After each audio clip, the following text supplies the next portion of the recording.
नमस्कार दोस्तों, बिहार के शिक्षा मंत्री ने शिक्षक नियुक्ति के बारे में कहा। देखिए क्या कहा बिहार तक पे। 90,000 लगभग शिक्षकों की नियुक्ति की सारी प्रक्रिया हम पूरी कर चुके हैं।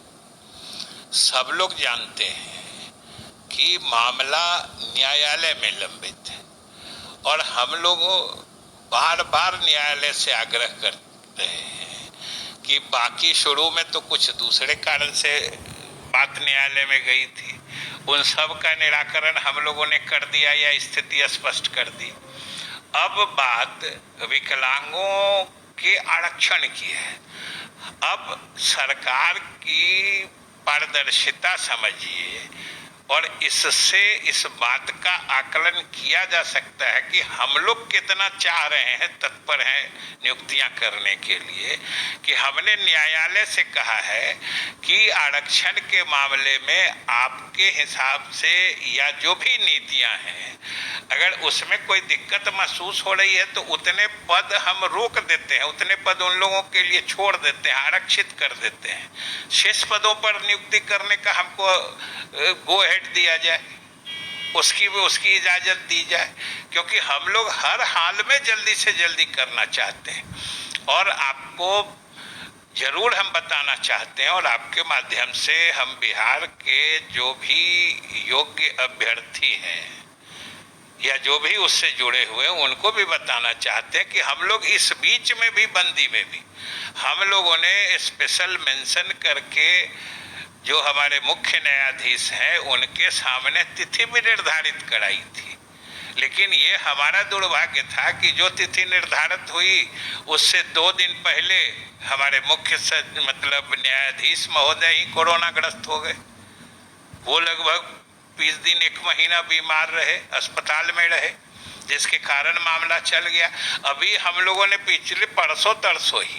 पिछले सप्ताह भी फिर मेंशन कराया है और उन्होंने आश्वासन दिया है। हमने कहा कि चूंकि ये कई कारणों से महत्वपूर्ण है कि एक तो लगभग लाख शिक्षकों की नियुक्ति का बात है, दूसरी कि हमारे विद्यालयों में पढ़ाई से जुड़ा मामला है, अभी तो बंद है, लेकिन जैसे ही कोरोना से स्थिति सामान्य होगी, हमारे विद्यालय खुलेंगे तो हम चाहते हैं कि ये नियुक्तियां शीघ्र कर लें, जिससे कि जब हमारे विद्यालय खुलें तो वो पूरी गति से चले। शीघ्र का मतलब क्या मंत्री जी? क्योंकि जो अभ्यर्थी हैं वो लगातार हमसे भी संपर्क करते हैं कि आप शिक्षा मंत्री से बात करिए, आप पूछिए कि कब तक नियुक्ति होगी। उनके लिए क्या जवाब है कि शीघ्र का मतलब? चूंकि वो शीघ्र काफ़ी दिनों से सुन रहे हैं, तो कब तक मानकर चले, क्योंकि उनका भी परिवार है, वो भी आर्थिक तंगी से गुजर रहे हैं इस लॉकडाउन में और कोरोना के दौरान। आप भी काफ़ी जागरूक और जानकार लोग हैं, आप बताइए कि इस परिस्थिति में शीघ्र की परिभाषा आप कैसे निर्धारित कर सकते हैं कि न्यायालय में मामला है, हम लोगों के तत्परता से अब वो परसों के लिए तिथि निश्चित हो गई और 1 दिन पहले वो कोरोनाग्रस्त हो गए मुख्य न्यायाधीश, वो अस्पताल में चले गए। अब महीनों विलंब उसके कारण हो गया। अब आप बताइए, आप शीघ्र की परिभाषा बताइए। लेकिन अब तो आ गए हैं वापस। आ गए तो मेंशन हो रहा है ना, ये तो आप जानते हैं। हमारी ईमानदारी, हमारी मुस्तैदी, हमारी तत्परता तो आप कोर्ट में हमारे मेंशनिंग से देख सकते हैं। इजाजत तो न्यायालय को देना है, वो तो सरकार के अधीन नहीं है।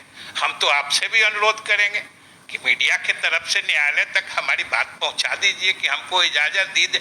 आज हमको इजाजत मिले, कल से हम लोग नियुक्ति के लिए तैयार हैं। तो बिहार के शिक्षा मंत्री, जिनका कहना है कि बोर्ड परीक्षाएं ली जानी चाहिए, हालांकि इसके लिए बच्चों को कम से कम 1 से 1.5 महीने का समय देना चाहिए। साथ ही साथ बिहार में शिक्षक भर्ती पर भी इनकी राय है कि चूंकि ये मामला न्यायालय में है और जैसे ही न्यायालय से इस पर कोई फैसला आता है, बिहार सरकार